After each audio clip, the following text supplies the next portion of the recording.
TN Seshan जर एक अधिकारी चांगला असता यावेळेस तर आज पर्दाफाश झाला असता या अतिरेकी कारवाईचा।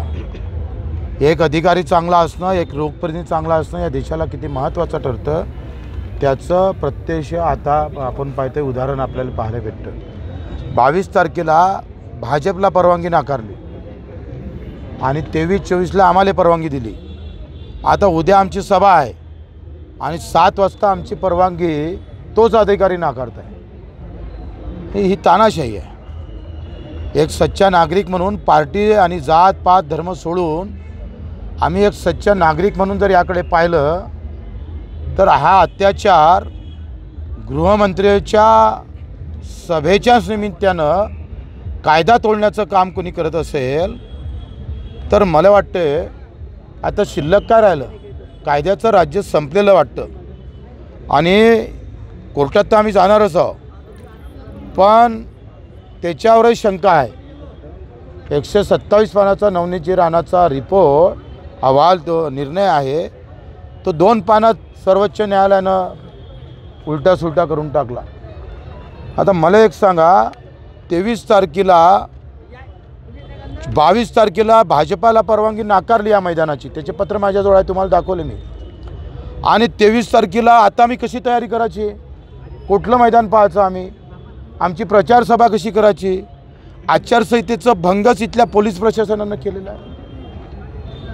म्हणजे एखाद्याच्या घरात जाऊन त्याचा डाका टाकाचा, अख्खं मर्डर गिडर करून खून पात करून तोडताड करून घर पेटवून त्याचा ताबा घ्यायचा, अशी ही घटना आहे।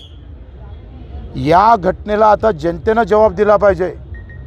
जनतेच्याच न्यायालयात याचं उत्तर आम्हाला भेटलं पाहिजे अशा जनतेकडून अपेक्षा करतो आहे। या सगळ्या संदर्भात आता पुढची भूमिका, कारण 5 तास आमची प्रचार या पोलीस आयुक्तांनी थांबवला, इथल्या पोलिसांनी थांबवला आहे। हा आचारसंहितेचा भंग झालेला आहे। या सगळ्या संदर्भात सगळं पूर्ण आम्ही रेकॉर्डवर घेत आहोत आणि या सगळं आम्ही कोर्टात जाऊन याच्या विरोधात आम्ही लढणार आहोत।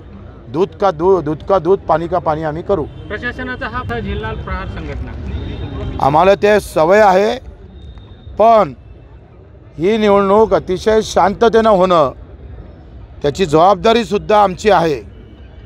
याचा व्यवस्थित प्लॅन आहे राणाचा, का उमेदवार आणि बच्चू कडूला लाठीचार्ज करायचा किंवा असं वागून आम्हाला अटक करण्याचा प्लॅन होता। आज आम्ही व्यवस्थित शांततेनं घेतलं म्हणून ते ठीक आहे, पण आम्ही रागात येईल, जबरदस्ती करू आणि आम्हाला अटक करण्याचा प्रयत्न होईल, आम्हाला आमच्या हातून काहीतरी कृत्य घडलं जाईल आणि आम्हाला अटक करून हा कायमचा बंदोबस्त करण्याची व्यवस्था राणानं इथं केलेली होती। राणाच्याच म्हटल्यानं इथलं पोलीस आयुक्त पोलीस कार्यकर्त्यासारखं कारवाई करत आहे, हे अख्ख्या महाराष्ट्राला माहीत पडलं आहे आणि महाराष्ट्राची जनता याचं उत्तर मतदानातून दिल्याशिवाय राहणार नाही असे पूर्ण विश्वास मला जनतेवर आहे। आता आमच्या काही आंदोलक भूमिकेमुळे काही वाईट होऊ नये याचाही आम्ही विचार करतो आहे आणि देशाच्या मंत्र्याच्याच सभेमध्ये कायदा पायदळी तुडवल्या जात असेल तर न्याय कोणाकडे मागावं हे प्रश्न आता खरं तर अनुत्तरित आहे आणि मग त्यासाठी आम्ही जनतेसमोर जाऊ। थोड्या वेळात अर्धा एक तासामध्ये आम्ही कार्यकर्त्याची बैठक घेऊ आणि समोरचा निर्णय जाहीर करू।